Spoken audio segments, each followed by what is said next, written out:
পথের শেষে গন্তব্য নয়, পথটাই আসল সুখ। পথের মাঝে খুঁজে পাওয়া যায় অচিন পথের বুক।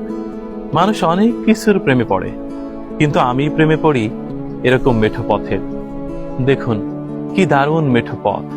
এই পথ হয়তোবা কোনো গন্তব্য খুঁজে পাবে না, মাঠের মাঝে মিলিয়ে যাবে, কিন্তু এই পথের যে অনাবিল প্রশান্তি, সেটি আমরা পেয়েছি। যতদূর চোখ যায়, আঁকা বাঁকা পথ, যেন লম্বা একটি অজাগার সাপ ফেলে রাখা হয়েছে। তার শরীরের অবয়ব এই পথ। এপাশে যত দূর তাকাবেন শুধু পেঁয়াজের ক্ষেত, এপাশে যত দূর তাকাবেন শুধু পেঁয়াজের ক্ষেত, মাঝখানে সুন্দর একটি পথ।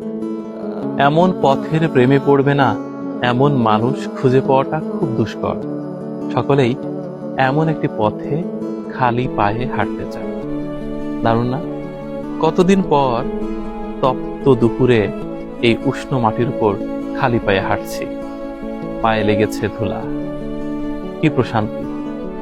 গ্রাম বাংলার সেই চিরায়ত রূপ যেন এই পথটি।